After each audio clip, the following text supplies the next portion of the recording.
This is my corner. This is where I like to sit and think and be quiet. It's a beautiful space where there's greenery all around. It's a quiet space in my house. The picture behind me there, it's actually a picture that my mum drew. It actually means so much to me. I can feel my mum. And when I feel like I'm overwhelmed or I'm, struggling with somewhat, this is also where my puppy likes to hang when we're together. When I feel like those things, I search for things that will make me feel good, things that will make me feel better. This is another. This chain was worn by my mum every single day. This chain has some specifics on there. Way, way back, 30 years ago, the first time I trained a group of people, those guys who were all unemployed pulled together and bought me the Tree of Life as a thank you for what I brought them in the classroom, the growth that they got, the self-confidence that they got. Back, I used to always think that I would like to just help people. As a young girl, people say, oh, what do you want to do when you get older? I want to help people.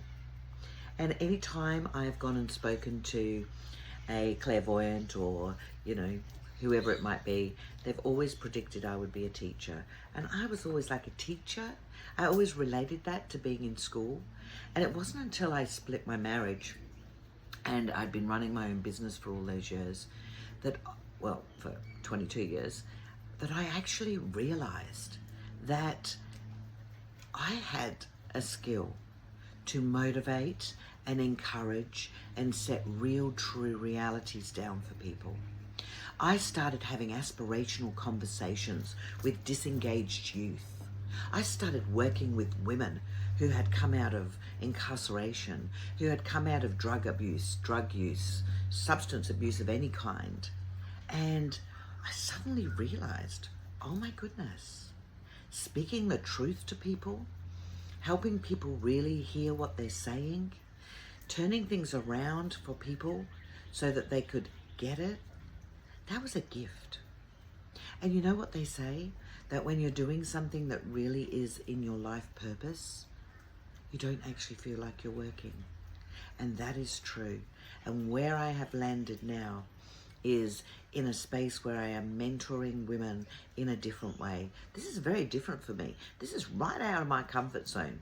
Using technology and communicating to people around the world through online platforms.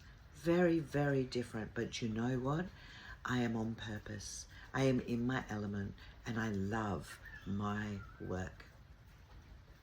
So many women are getting great results. And they'll say, thank you so much, Kaz. I wouldn't have done this without you.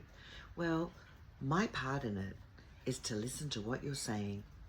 Look at what you're putting up to block yourself, because we all do it.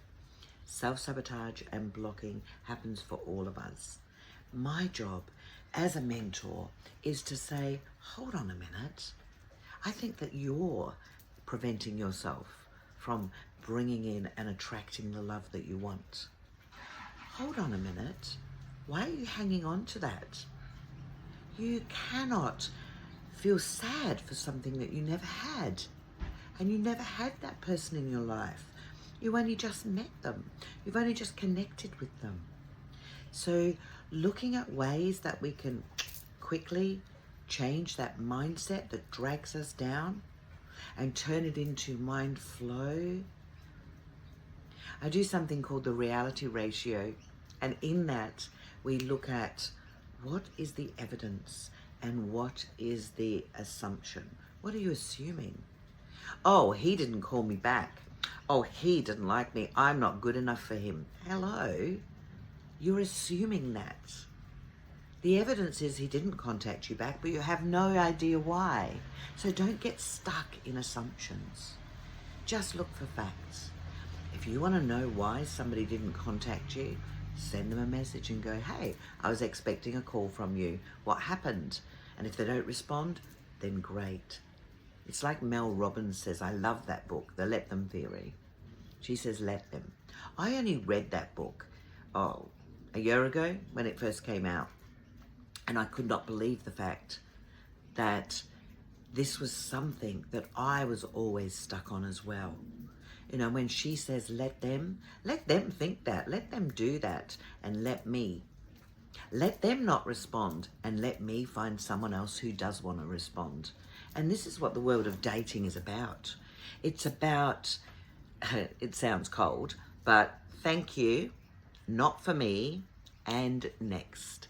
So we work on research, and it sounds strange, but it's about research. Every single person you meet gives you an idea of what you would like in a person, how you would like to feel. And maybe those red flags, or pink flags as some of my clients call them, trust me, those pink flags always turn into red flags. Following our intuition and our gut and really leaning into that is challenging.